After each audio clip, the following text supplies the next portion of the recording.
We begin at where wealth is first born, where the paradox of visible riches and invisible origins collides, and as Joseph Murphy once taught, this is where the deeper meaning unfolds. What you hold in your hand is never the beginning of prosperity. The paper in your wallet, the digits in your account, the home you live in, all of these are echoes, shadows of something more primal. The true origin of wealth is not matter, but consciousness. It is born before numbers, before contracts, before any visible exchange. It germinates in thought, and the thought itself carries a vibration that silently arranges the conditions of your life. You might think of money as only the result of action, of labor, of long hours under pressure. But this view begins too late in the chain of creation. Look deeper, and you will see that every action was first directed by an idea, every effort ignited by a vision. Wealth in its essence is not created by your hands alone. It is shaped, directed, and allowed by your mind. Without the mind as initiator, action collapses into randomness. With the mind clear and strong, action becomes fruitful, guided, precise. Joseph Murphy pointed often to the subconscious as the fertile ground where such seeds are planted. You think consciously, but what you truly believe, what you let sink down into the hidden layers of your mind, becomes the soil from which your reality grows. If in that soil you plant conviction of lack, weeds of poverty rise. If you sow conviction of abundance, a harvest of wealth becomes inevitable. The outer world, then, is simply the projection of the inner landscape. Reflect on the flow of your own life. Were there times when money seemed to arrive without direct cause, an unexpected opportunity, a sudden open door, a fortunate connection? These were not accidents, though they may have appeared so. They were responses to inner states long cultivated. You held certain assumptions, repeated certain thoughts, and they crystallized into events. This is the principle that riches begin in the mind, not as wishful thinking, but as the natural law of correspondence, as within, so without. And yet many resist this truth because it demands responsibility. It is easier to believe that circumstances, governments, economies, or other people hold the key to wealth. To accept that riches are born in the mind is to accept that your own consciousness has always been the field of creation. It means that no external condition has the final say. You may be surrounded by lack, yet if your inner conviction holds abundance, that abundance will carve a way through the outer desert. Conversely, if you live among riches but inwardly believe in loss, you will see those riches wither in your hand. This is not mystical escape. It is grounded reality. The wealth that sustains itself, the prosperity that does not collapse, must first be aligned with inner conviction. Temporary gain, achieved without consciousness, will always dissolve. But riches born of consciousness endure because they are anchored in law, not in chance. Murphy insisted that thought is causative, belief is creative, and faith is formative. To understand this is to shift from passive observer of wealth to conscious participant in its birth. Think of the seed in the earth. You do not see it sprout at once. You water it, you protect it, and for days it remains invisible. Yet underground life is already at work. Roots extend, unseen forces move, and only after time does the sprout break the soil. So it is with riches. The conscious planting of thought feels at first like nothing. But beneath the surface, in the subconscious reservoir, energy gathers, structures form, and soon the visible harvest emerges. Those who abandon the process in impatience uproot their own prosperity before it can break through. Those who persist, steady and unwavering, see the fullness of the crop. And here is where clarity matters most. If you say to yourself, "I will never have enough," that thought is not idle. It is a seed. The subconscious does not judge the seed. It only grows what is planted. In time, never enough becomes visible in conditions of strain and scarcity. But if you affirm, even quietly, riches begin in me, wealth flows to me, abundance is my natural state, that too takes root. The subconscious, fertile and uncritical, receives it, grows it, and returns it multiplied. The responsibility is yours, but so is the power. Why then is this principle resisted? Because it overturns the common view of money as something outside of you, given or denied by external structures. Yet Murphy and many before him understood, consciousness is the cause, circumstance is the effect. To reverse the order is to live trapped in effect, chasing outcomes while neglecting origin. But to accept the order is to step into creative authority, shaping cause so that effect must follow. The question is not whether you will plant every thought is a planting. The question is only what kind of seeds you scatter daily. If you allow worry, fear, and resentment to rule, those seeds will bear their fruit. If you choose faith, gratitude, and conviction of abundance, then those fruits will ripen instead. The mind is never idle. It is always sowing. Riches begin in the mind because the mind is never still, never neutral. It is constantly generating the conditions that will soon appear in form. This is where we stand, at the threshold of wealth's true beginning, not in banks, not in markets, but in consciousness, not in coins, but in convictions. Joseph Murphy's wisdom reminds us that to change your outer life, you must first change the silent convictions that govern it. Money, then, is consciousness made visible. To awaken to this truth is to step into your birthright, to see prosperity not as pursuit, but as expression of the life already moving within you.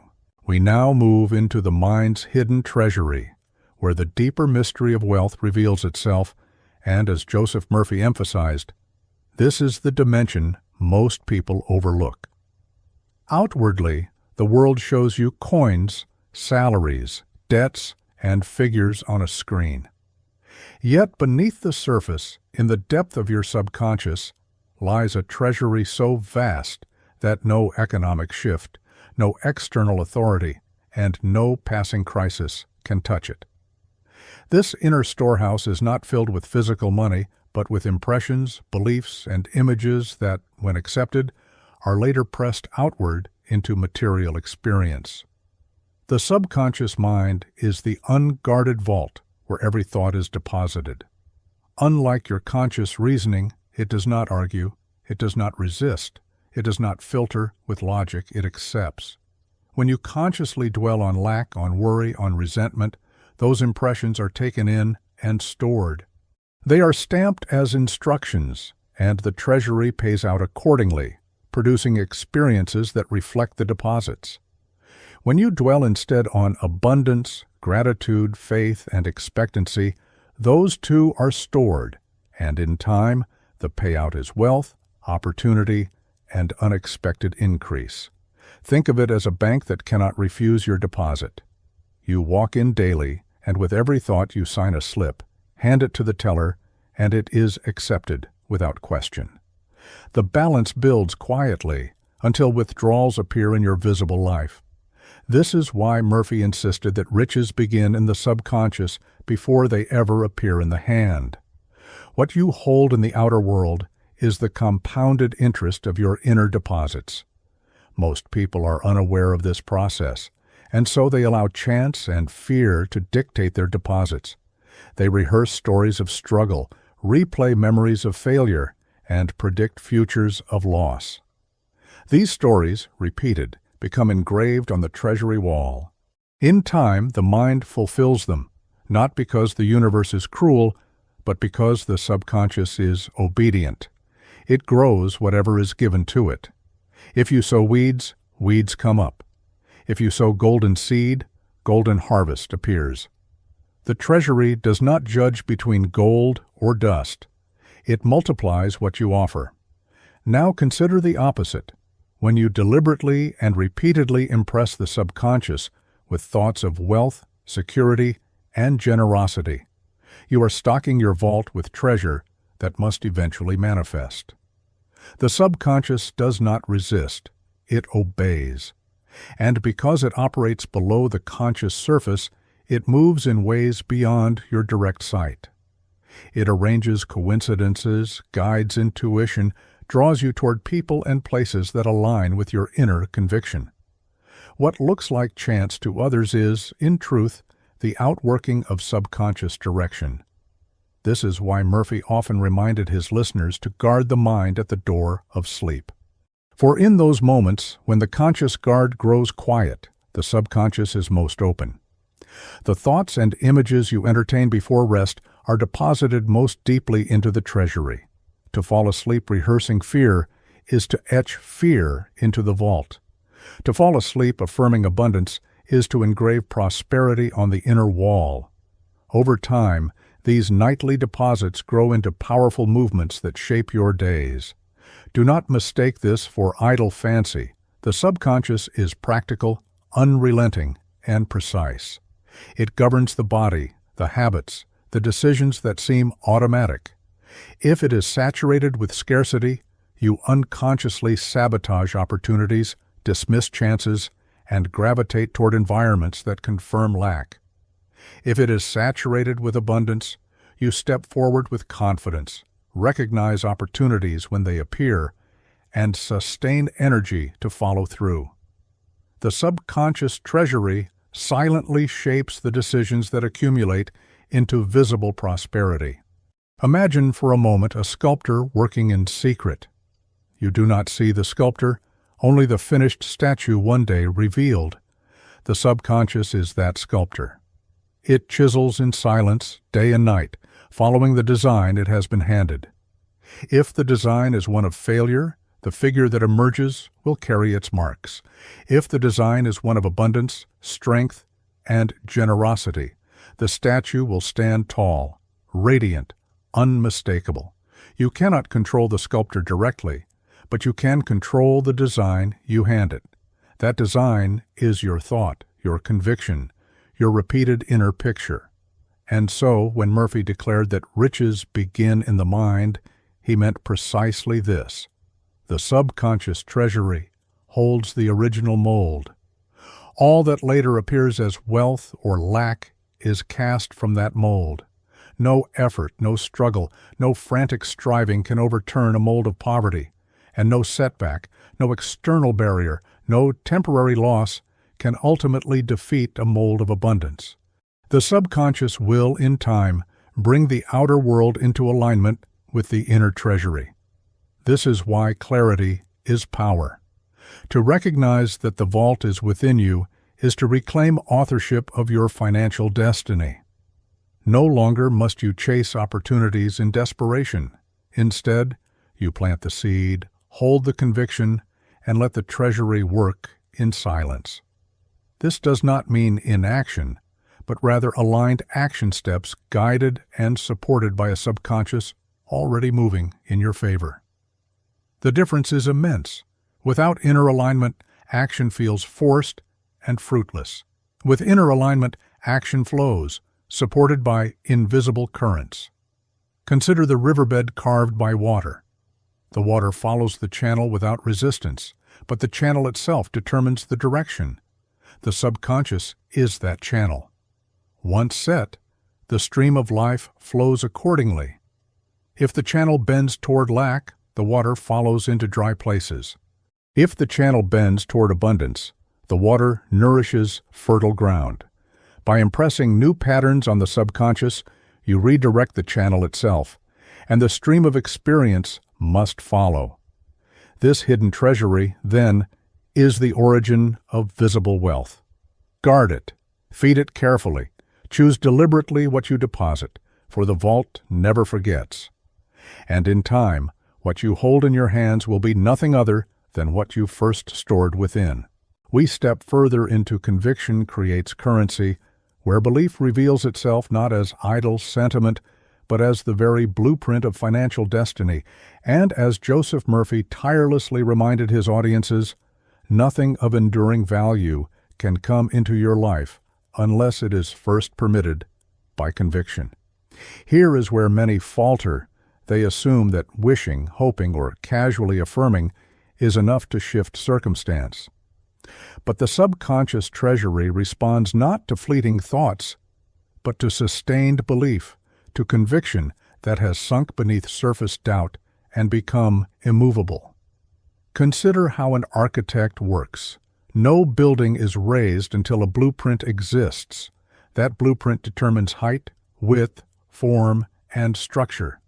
Workers may arrive with all their tools, but without the design, their labor scatters into confusion. So it is with wealth. Conviction is the unseen blueprint, and life circumstances are the workers. Where conviction is firm, circumstances organize themselves with astonishing precision. Where conviction wavers, the building collapses before it ever rises. Joseph Murphy called this the law of belief. It is not superstition, nor is it wishful thinking. It is the simple recognition that the subconscious accepts what conviction dictates and then brings forth conditions to match. If you believe deeply and consistently that prosperity is your rightful state, the subconscious engraves that belief as law, and your actions, your energy, your very posture in life begin to move in accord with it. On the other hand, if you believe, no matter how unconsciously, that you are undeserving, unworthy, or destined for lack, then that too becomes law, and even the most favorable opportunities will find ways to slip through your grasp. This is why Murphy urged repetition, not of empty phrases, but of truths impressed until they become conviction. To say once, "I am prosperous," may feel pleasant, but to repeat it daily, calmly, persistently, until the words no longer sound foreign but feel inevitable, is to shift belief from the surface into the depths. It is this shift that rewrites the blueprint, and once rewritten, life cannot help but construct accordingly. Think back on your own experiences. Have you ever noticed how people with unwavering confidence seem to draw opportunities almost magnetically? It is not arrogance that does this, but conviction. The belief they carry about themselves radiates through tone, expression, and choice, signaling to the world that they are prepared for success. Employers, clients, partners respond, often without knowing why. The external wealth follows the inner belief.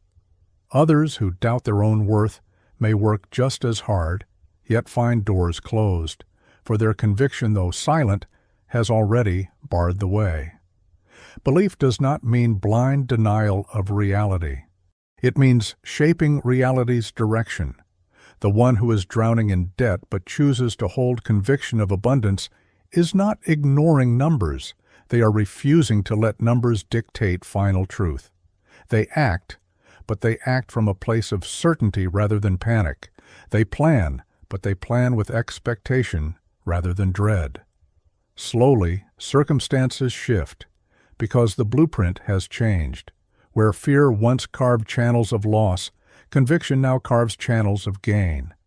You may wonder, how can conviction be built when evidence seems to scream the opposite? Murphy's answer was simple: by persistence.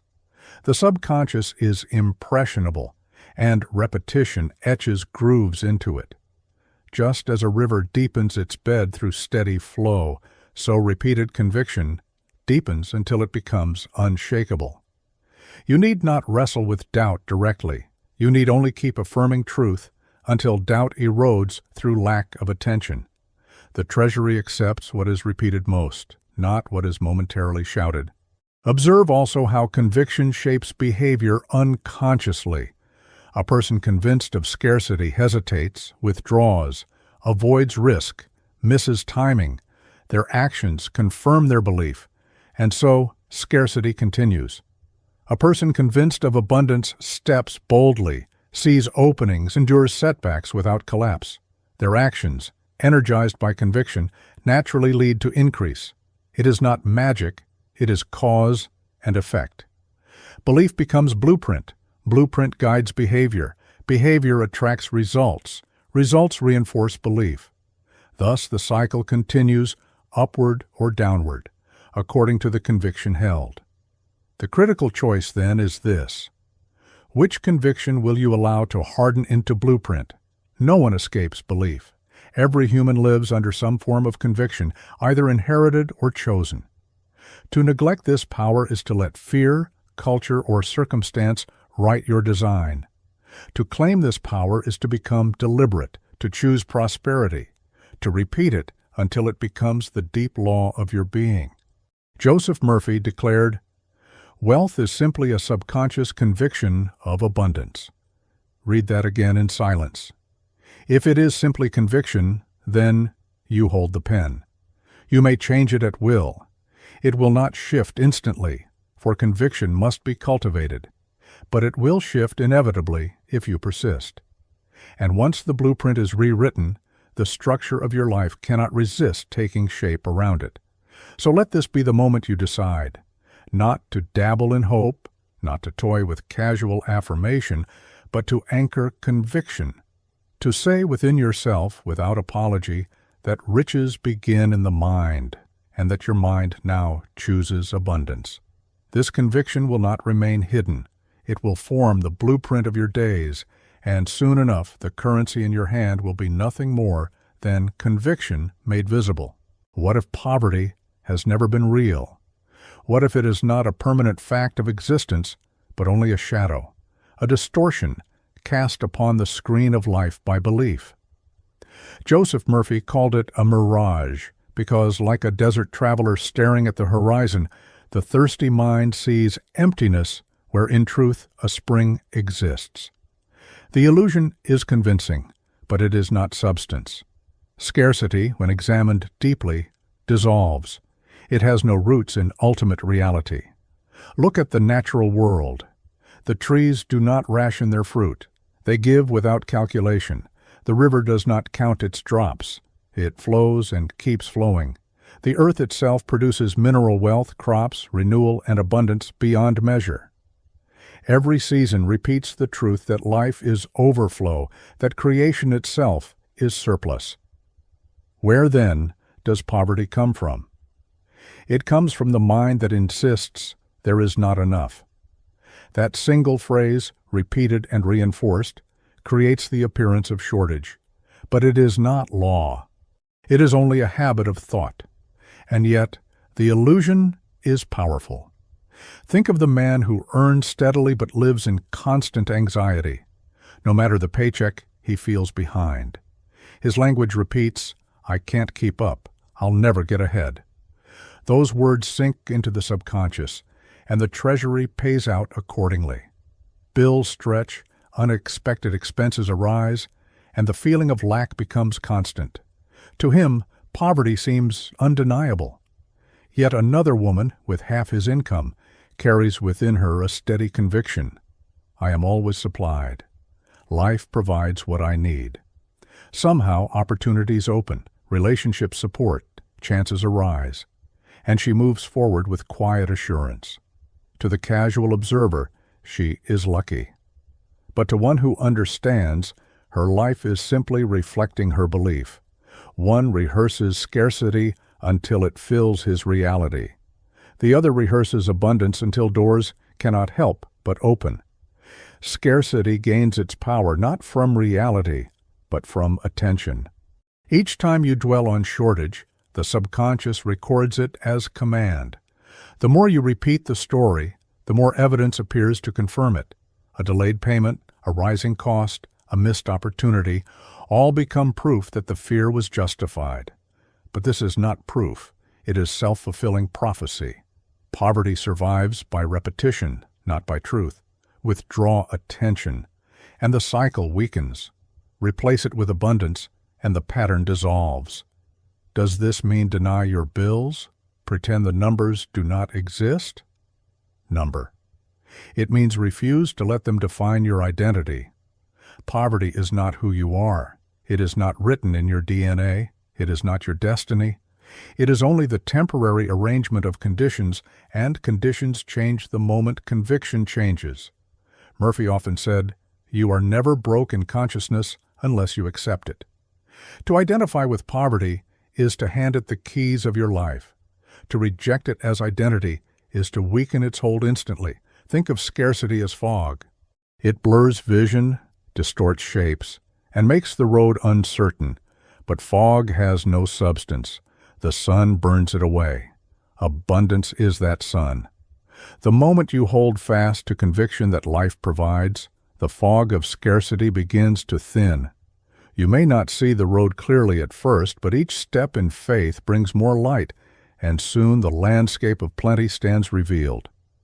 Murphy taught his listeners never to magnify lack. Every time you say, "I never get ahead," you sign another lease with poverty. Every time you sigh, "Money is always tight," you pay rent to the illusion. The subconscious does not judge the statement, it fulfills it. But the moment you change the language, the moment you affirm, "I am supplied in ways seen and unseen," the subconscious begins to reorganize. Slowly, steadily, new patterns emerge. The Treasury obeys the new command, and life rearranges itself to match. History is filled with men and women who faced outer lack but refused the identity of poverty. They began with nothing but belief and ended with wealth, influence, or the ability to give generously. Their secret was not luck, nor privilege alone, it was conviction. They rejected the mirage and held to the deeper truth. Abundance is the nature of life itself. By aligning their inner vision with that truth, they called forth conditions that others thought impossible. Ask yourself now, what stories of scarcity have you been repeating until they feel like truth? Perhaps it is the thought, "I can't get ahead. Money slips through my fingers. I always fall behind." These are not harmless complaints. They are incantations. The subconscious hears them, engraves them, and fulfills them. The illusion of poverty becomes stronger each time you repeat them, but you are free to choose otherwise. You can replace those stories with new ones. "I am always supplied. Wealth flows to me in perfect ways. Life supports my growth and generosity." At first the words may feel foreign, but persistence engraves them deeper. Soon they become conviction, and conviction becomes reality. Remember, the outer world is not the starting point. It is the projection. Poverty looks real because you keep projecting it. But when you change the projection, the image changes. Withdraw attention from scarcity, plant conviction of abundance, and the illusion loses substance. Murphy called this the law of consciousness. What you accept inwardly, you express outwardly. Poverty has no substance except your agreement. Break agreement, and it dissolves. So let the mirage fade. Stop magnifying the shadow. Stand instead in the truth that creation itself is abundant and that you are part of that creation. Scarcity is not sovereign. Poverty is not permanent. They are only echoes of old thoughts, and thoughts can be changed. When you claim abundance as your conviction, you do more than shift your feelings, you shift your future. For the treasury within accepts no neutrality. It pays out whatever is believed, and when belief is abundance, the harvest cannot be lack. Let this section close with clarity. Poverty is not your master. Scarcity is not your destiny. They are illusions that dissolve when confronted by the steady light of conviction. Choose abundance. Plant it in thought, affirm it in words, picture it in vision. Hold it until it feels natural. Then watch as the mirage collapses and wealth real, lasting, undeniable emerges to take its place.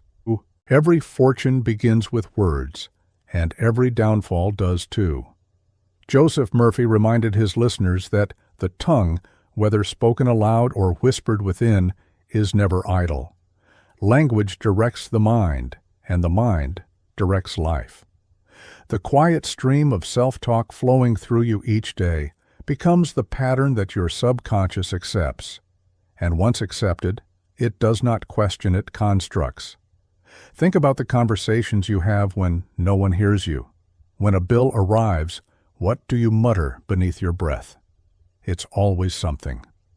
When you glance at your account, what do you sigh? Never enough. These words are not harmless. They are commands. They are blueprints written in invisible ink, and the subconscious reads them clearly. If you repeat them often enough, they shape your reality until the outer world begins to echo back the very language you planted. Now imagine shifting that script. Imagine looking at the same bill and whispering calmly, "I am supplied for this and more." Picture glancing at your account and affirming, "Wealth flows to me in perfect ways."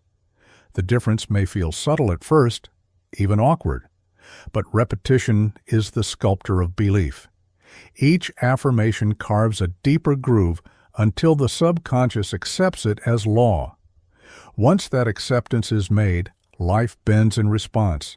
Ideas surface, solutions appear, unexpected help arises. Outwardly, it looks like luck. Inwardly, it is simply language becoming form. Murphy drew often from Scripture, "By your words you are justified, and by your words you are condemned." To him this was not moralizing, it was mechanics.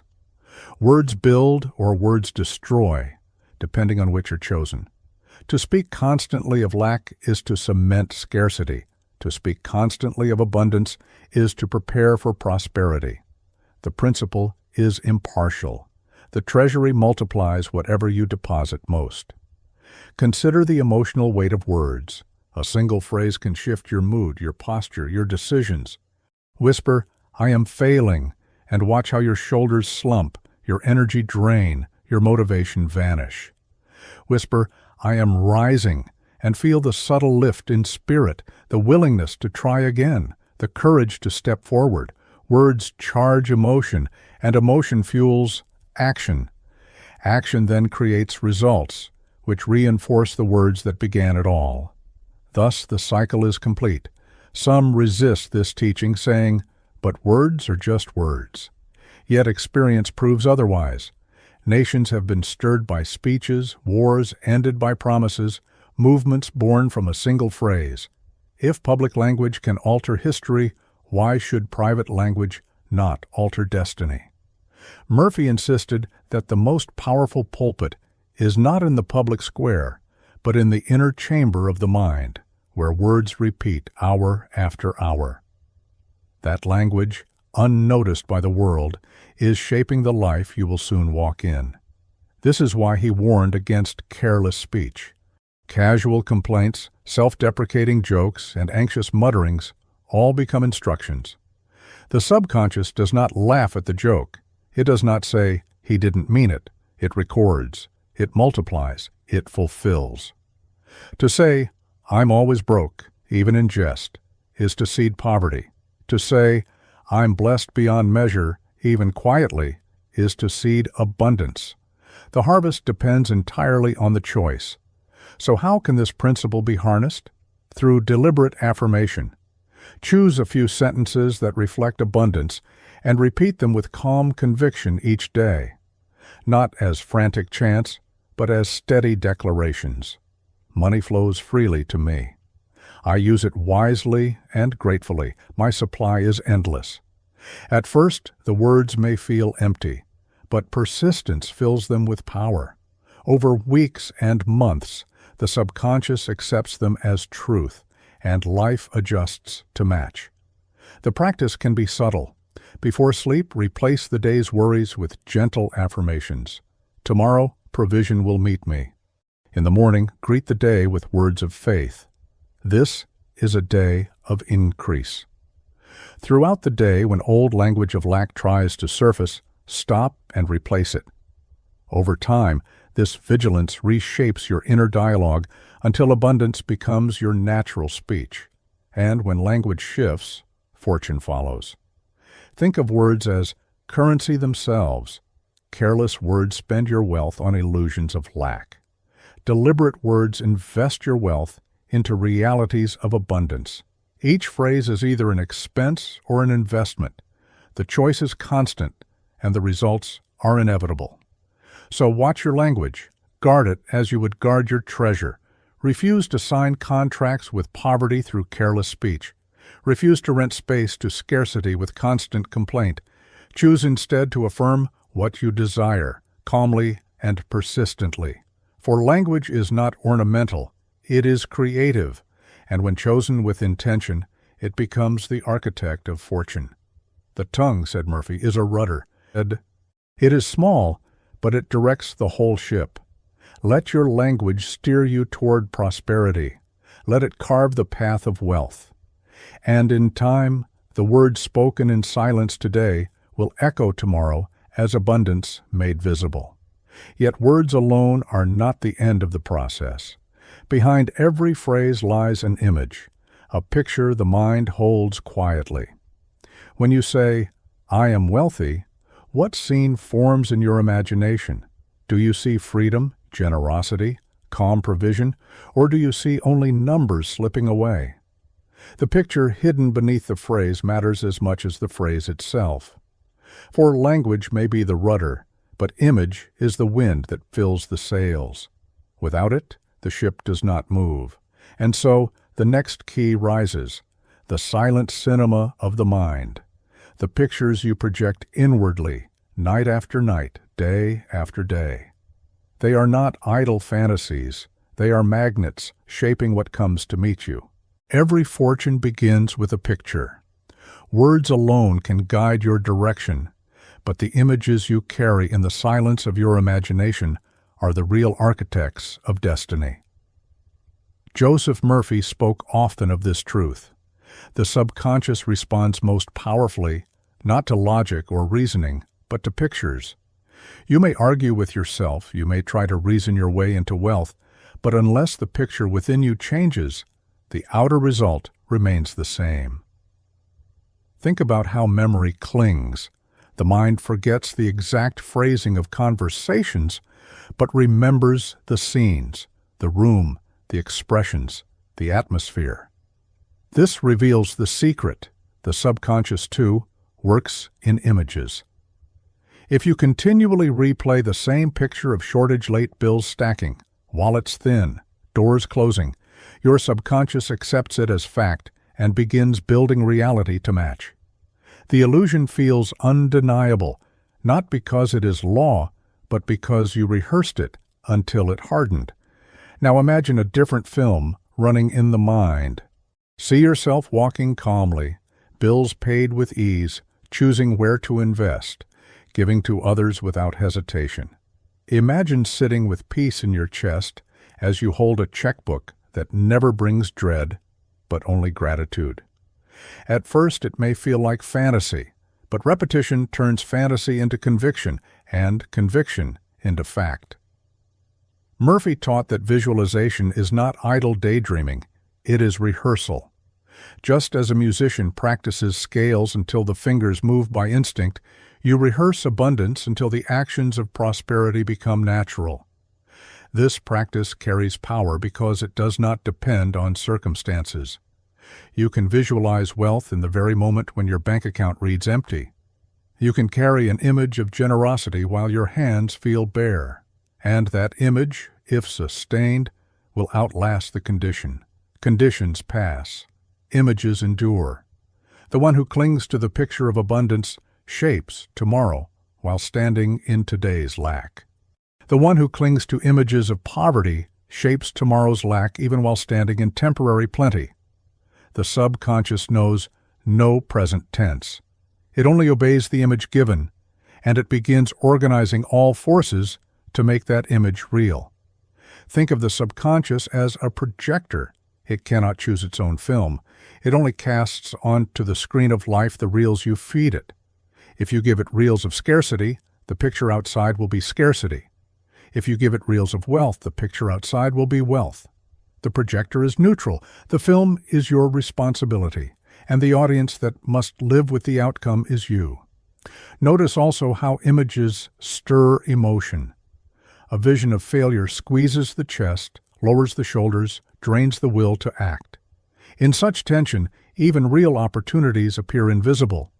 But a vision of prosperity relaxes the body, clears the eyes, sparks courage.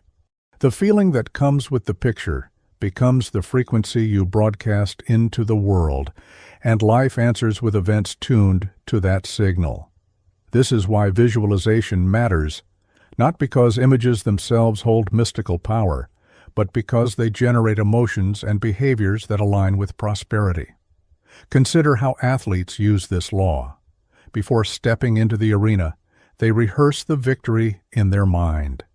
They see the throw, the leap, the finish. The subconscious accepts the image, and when the body moves, it moves with precision, as if fulfilling a memory rather than inventing something new. You can do the same with wealth. Rehearse the success, the freedom, the generosity. Let your subconscious accept the image until action flows as naturally as breath. Then the outer circumstances have little choice but to align. But the opposite is equally true. Many rehearse poverty with perfect discipline, never realizing it. They picture the rejection letter before it arrives, the business failing before it opens, the paycheck gone before it's spent. They do not call this visualization, but it is. And their subconscious, faithful and uncritical, follows orders exactly. It constructs what has been rehearsed. Life becomes the mirror of their inner cinema. So guard the cinema. Be deliberate with the pictures you allow to run. The world around you will constantly offer reels of fear, despair, lack. Switch them out. Write your own scenes. Direct your own story. Become conscious of the images you hold, because those images are already working, shaping, building. The question is not whether visualization works. The question is whether you are using it wisely. Murphy advised that the moments before sleep are the golden hours for visualization. When the conscious guard grows quiet, the subconscious is wide open. If you drift into sleep with scenes of failure, you plant them deep, and they sprout by morning. But if you fall asleep holding the picture of abundance, your home in order, your needs supplied, your life expanding, that image engraves itself into the treasury. Night after night, the film deepens, and soon conviction is born. Once conviction is in place, reality cannot resist conforming. Perhaps you ask, but what if my present evidence denies these pictures? The answer, present evidence, is simply yesterday's film strip still running. If you dislike the picture on the screen, change the reel. The new film will not erase the old instantly, but it will replace it in time. The law is exact. What you project inwardly today will be lived outwardly tomorrow. Patience is required, but certainty is guaranteed. Let this truth sink in. Every image you allow to repeat in your mind is a seed. Each seed grows according to its nature. Plant scenes of despair, and despair ripens. Plant visions of wealth, and wealth ripens. The harvest may take time, but it cannot be denied. Life is not withholding abundance. It is simply waiting for you to change the image you hold. And here, at the threshold, another principle enters. For images alone, though powerful, require fuel. A picture of prosperity held with resentment remains flat. A picture of wealth carried in fear remains weak. But a picture of abundance infused with gratitude comes alive. Gratitude charges the image like electricity charges a circuit, turning a sketch into living power. Without gratitude, images remain drawings. With gratitude, they breathe. So let your inner cinema not only project abundance, but glow with thanksgiving. Give thanks in advance for the wealth not yet seen, for in doing so, you prepare the soil for the picture to grow. This is where the law turns radiant, where image meets gratitude, and abundance multiplies. Gratitude is more than politeness, it is power. Joseph Murphy reminded his listeners that the mind does not create in isolation, it creates through the atmosphere it breathes. Gratitude is that atmosphere. It is the current that multiplies wealth, the quiet force that takes what already exists and expands it. Wherein gratitude shrinks life, gratitude enlarges it. Where complaint blocks the flow, thanksgiving opens the channel wide. Consider how often people sabotage their own prosperity by refusing to recognize what is already present. They look at their income and see only what is missing. They look at their possessions and see only what they lack compared to others. This posture tells the subconscious there is not enough. And the subconscious, faithful to every instruction, fulfills that command. Life narrows. Opportunities seem scarce. Relationships feel strained. Gratitude is absent, and so multiplication is absent. Now shift the posture. The same income, the same possessions, the same circumstances. But with gratitude, the inner voice says, I am supplied. I am cared for. I am moving forward. That posture imprints abundance on the subconscious. The Treasury reads it as law, and soon opportunities increase, resources stretch, and unexpected avenues open. Nothing external changed at first, only the attitude. But that attitude altered the inner vibration, and the inner vibration altered life. Murphy taught that gratitude is creative because it affirms abundance as already real. When you give thanks in advance, you're not pretending you're planting. To say, I am grateful for wealth now flowing to me, is to write prosperity into the subconscious. The subconscious accepts it, and life begins to reflect it.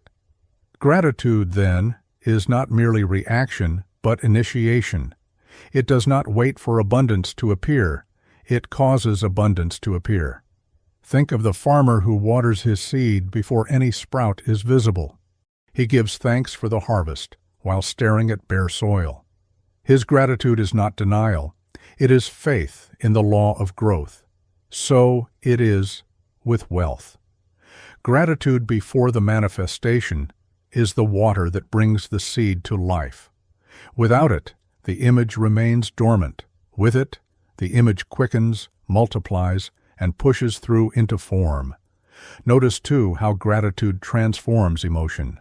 Fear tightens, anger corrodes, complaint drains, but gratitude loosens, heals, lifts. A grateful heart relaxes the body, opens perception, and heightens awareness of opportunity. The mind in gratitude is alert to doors it once overlooked. The person who complains misses solutions standing in plain sight. The person who gives thanks sees them and steps through.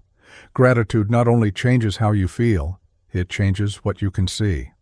There is a rhythm to life, a circulation of giving and receiving. Gratitude keeps you in rhythm. To receive without thanks is to block the current, to hoard what was meant to flow. To give thanks is to release fear, to signal readiness for more, to declare to the subconscious that abundance is natural. And the subconscious, convinced, continues the flow. Murphy often recommended a simple practice. Each day, quietly list what you are thankful for, not in haste, not in rote repetition, but with genuine awareness. Thankfulness for shelter, for food, for health, for opportunities, for even the smallest provisions. As you do, you train the mind to notice abundance. What you notice grows. Soon the list expands naturally because life begins to give you more to list. Gratitude begets gratitude. Wealth begets wealth. Do not underestimate the power of advanced thanksgiving. To say, I am grateful for my debts paid, while they still stand, is to impress the subconscious with the image of freedom. To say, I am grateful for new streams of income, while none are visible, is to engrave prosperity before it arrives. The subconscious, obedient, goes to work arranging the details. Life, faithful, responds. Gratitude is not wishful thinking. It is law in motion. Ask yourself, what have you taken for granted? What blessings lie unnoticed because your eye is fixed on lack? Begin to see again. Begin to thank again. The breath in your body, the roof over your head, the chance to learn, the opportunity to act, all are seeds. Gratitude waters them. Ingratitude leaves them barren. The choice is constant. And here lies the bridge to the next principle. Gratitude, when expressed, naturally flows outward into action. It does not stop at words. A thankful person becomes generous. A grateful heart gives, and in giving, the law of circulation takes hold. Wealth begins to move, to circulate, to expand beyond the individual. The one who thanks soon becomes the one who shares. And in sharing, prosperity multiplies again. Gratitude is not the end, it is the hinge. From inner conviction, it moves outward into action. From personal assurance, it becomes public generosity. And in that rhythm, receiving, thanking, giving, the secret of lasting wealth is revealed. Gratitude that remains silent eventually loses its momentum. Gratitude that becomes action multiplies. Joseph Murphy taught that conviction within must express itself without, or else it fades. To think abundantly is the seed, to speak abundantly is the sprout, but to act abundantly is the tree that bears fruit. Words may direct belief, images may sculpt conviction, gratitude may energize, but without action aligned, wealth remains potential, not manifestation. Action aligned does not mean frantic effort, restless striving, or endless busyness. It means action born from conviction, action guided by inner certainty. Many work hard under fear, pushing against invisible walls. Their effort exhausts them because the subconscious blueprint still carries scarcity. They act from panic, and panic blinds. But those who act from conviction carry a different energy. Their steps are firm, their timing precise, their choices clear. They may labor just as long, but their work is multiplied because the subconscious has already prepared the ground. Think of two farmers planting the same field. One sows in doubt, glancing constantly at the sky, worrying if rain will come, fretting if the soil will yield. The other sows with trust, confident that the law of growth will hold. The same seeds are planted, but the difference lies in the spirit behind the action. The doubtful farmer may abandon the crop too soon, uprooting sprouts before they mature. The confident farmer waters patiently, trusts the season, and reaps fully. So it is with wealth. The same outer effort, guided by different inner conviction, produces different results. Aligned action is marked by calm decisiveness. It does not rush, nor does it hesitate. It moves when doors open, and it rests when waiting is wise. The subconscious, saturated with abundance, often whispers intuitions, gentle nudges, subtle insights. Those who are aligned recognize them. They take the call, pursue the idea, meet the person, follow the lead. Others, distracted by fear, ignore such whispers. The opportunity passes unnoticed. Murphy insisted that wealth is not gained by chance, but by alignment. Once conviction is set, action becomes the natural outflow. You no longer force yourself forward, you are drawn forward. It feels less like strain and more like cooperation with a current already carrying you. When you sense that, you are no longer at war with money, you are in rhythm with it. Notice how fear-driven action always feels heavy. It is marked by hurry, by suspicion, by grasping. Even success achieved this way is short-lived because the inner blueprint remains scarcity. But faith-driven action feels light, focused, purposeful. It builds structures that last because they are grounded in conviction. Wealth created through aligned action endures, while wealth created through fear slips away. Ask yourself, how many of your actions are aligned, and how many are desperate? Do you invest because of panic or because of vision? Do you spend from fear of missing out or from calm clarity? The difference may look small on the surface, but in time it is enormous. Desperate action builds castles of sand. Aligned action builds foundations of stone. Consider also how aligned action influences others. A person confident in abundance attracts cooperation. Their calmness inspires trust. Their generosity opens doors. People want to work with them, support them, share with them. By contrast, the one acting from scarcity spreads anxiety, Others sense the tension, hesitate, withdraw. Opportunities shrink. Once again, the inner state flows outward, shaping not only what you do, but how the world responds to it. Murphy often said that faith without works is empty, and works without faith are fruitless. The two must meet. The inner conviction writes the script and action plays the scene. To hold belief without action is like owning a map and never walking the road. To act without belief is like walking aimlessly without a map.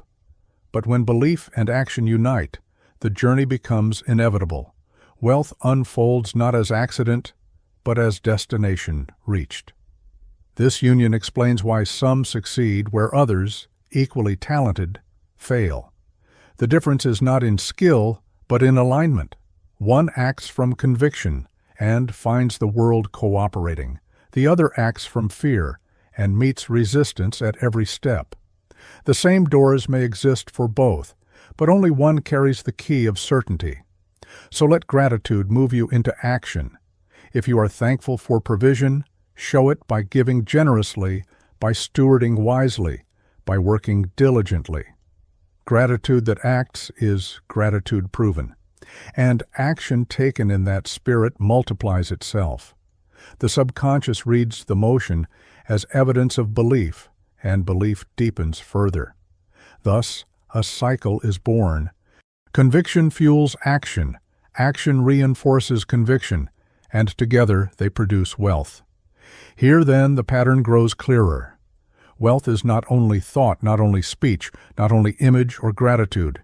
It is all of these, culminating in action, aligned with conviction. And yet, even action does not complete the story. For wealth is not meant to stagnate. It must flow, circulate, move outward, and return again. Without circulation, abundance withers. With circulation, it multiplies. And so the next truth emerges, the law that keeps prosperity alive, the sacred exchange of giving and receiving, the unbroken rhythm that sustains all true abundance. Wealth that is hoarded grows stale. Prosperity that does not circulate loses its vitality. Joseph Murphy often reminded his readers that abundance is not a fixed possession, but a living current. It must move outward and inward, giving and receiving, flowing and returning. To dam the river is to invite stagnation. To let it flow is to ensure renewal. This is the sacred exchange, the unbroken rhythm that sustains all true wealth. Look at nature again. The ocean feeds the clouds feed the rain feeds the rivers, and the rivers return to the ocean. The cycle never ends. Life thrives because circulation is constant. Cut off the flow, and life withers.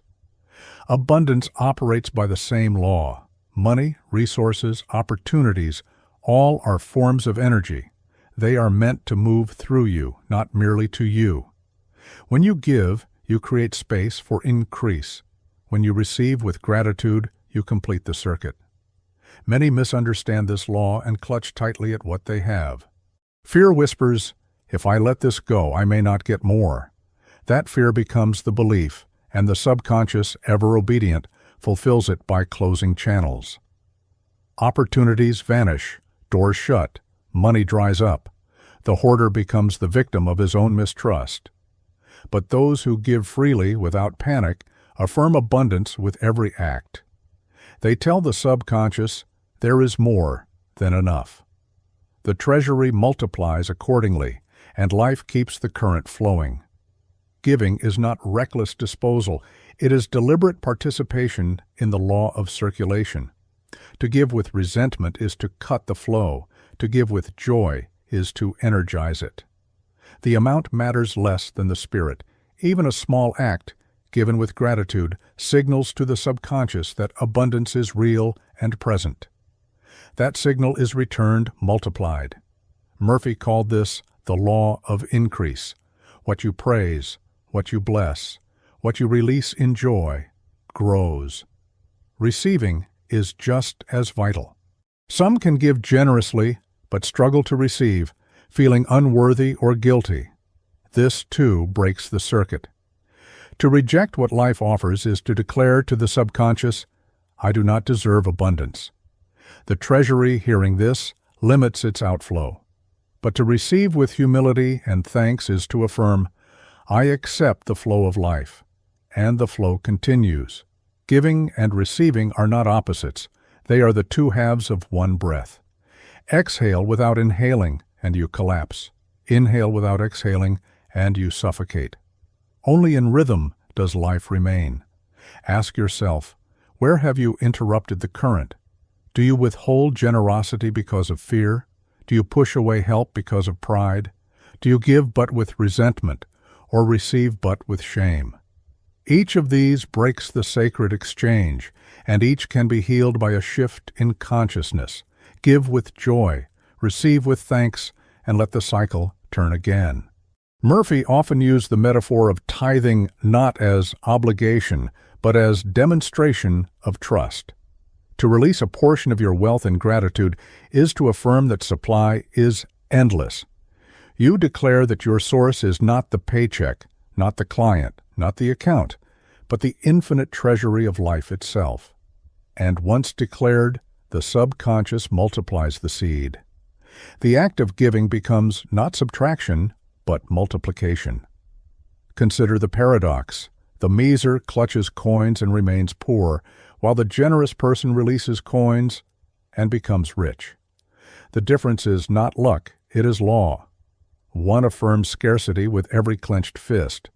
The other affirms abundance with every open hand. The subconscious hears the affirmation and builds reality to match. Wealth is not a closed vault, it is a river. To step into prosperity, you must learn to let the river flow through you. Think, too, of relationships.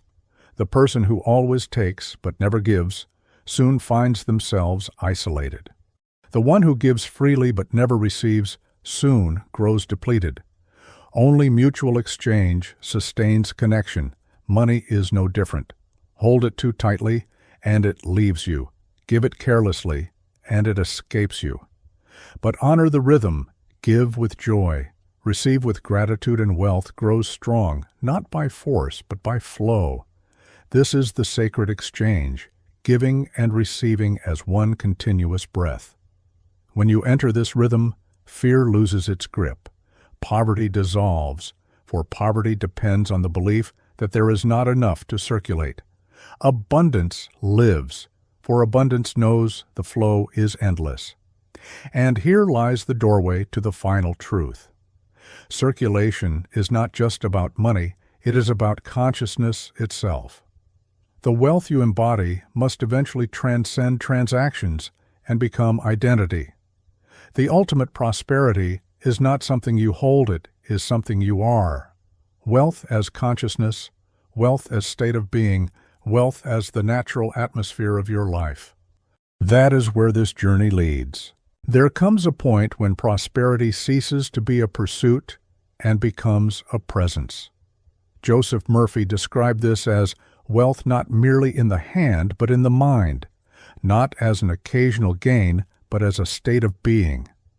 To live in consciousness of abundance is to carry prosperity as naturally as breath, to no longer chase it, fear its loss, or measure your worth by its fluctuation. Wealth as conscious living is the fulfillment of the law, where money is no longer master, nor is it obsession, but simply the expression of inner sufficiency. This shift is profound. Up until now, you may have thought of wealth as something to acquire, a goal, a destination, a prize waiting at the end of effort. But when the journey through belief, image, gratitude, and action has matured, wealth becomes less about acquisition and more about alignment. You no longer live from scarcity trying to grasp abundance. You live from abundance expressing itself through you.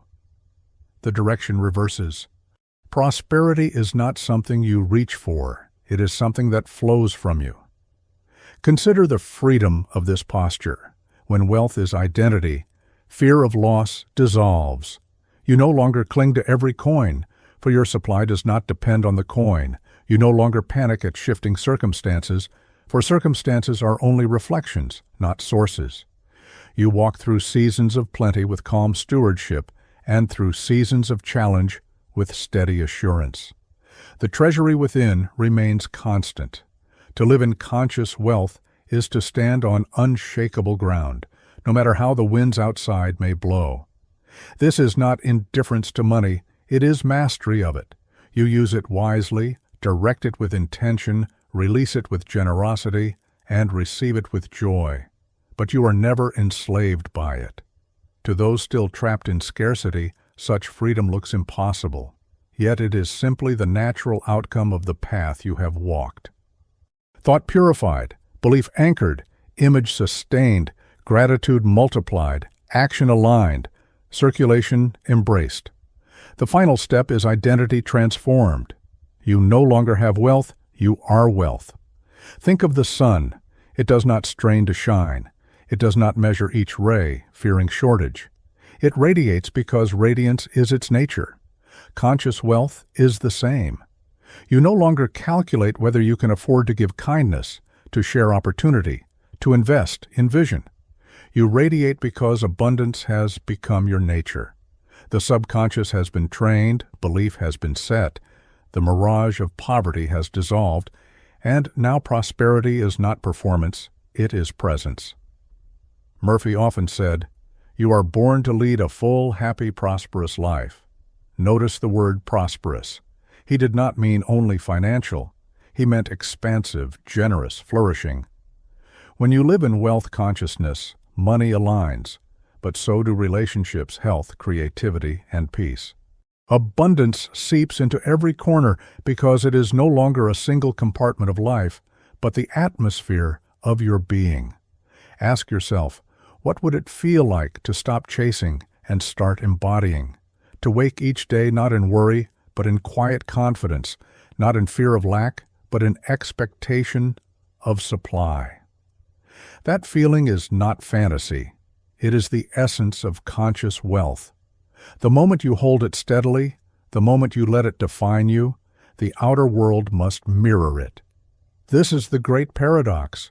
Those who cling most desperately to money never feel secure, while those who embody wealth without clinging find themselves constantly supplied.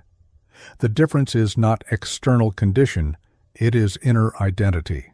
You are not poor reaching for wealth. You are abundance learning to express itself more fully. The sooner you accept this truth, the sooner life organizes to confirm it. Here the circle completes. Money as consciousness. Wealth beginning in the mind leads ultimately to wealth as living state. When this becomes clear, peace enters. You are free to create, to give, to act boldly, because you know the source is endless. And in that freedom, wealth is not only maintained, it expands without effort. Let this be the closing conviction. Prosperity is not outside you. It has always been within you, waiting for recognition. You have planted the seeds with thought, watered them with language, shaped them with image, charged them with gratitude, proven them with action, multiplied them with circulation. Now let them blossom as identity. Step into conscious wealth, not as something you strive for, but as who you are. Live it, radiate it, and let the world feel the warmth of your abundance. As we close this journey, let the rhythm soften. You have walked through principles, images, affirmations, and laws, but beneath them all rests one truth. Wealth is consciousness. What you believe, what you picture, what you think, what you act upon. These are the architects of your life. They are not abstract ideas, but living forces, shaping reality with precision. Pause now and feel the shift within you. Poverty, once a looming fear, is revealed as mirage. Scarcity, once an unshakable condition, is seen as projection. Abundance, once a distant dream, stands revealed as present identity. The power was never out there, it was always in here, in the treasury of the subconscious, in the conviction you choose daily.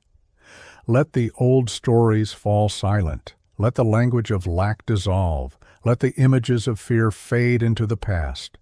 Choose instead the language of wealth, the vision of generosity, the conviction of supply. Choose gratitude until it becomes instinct.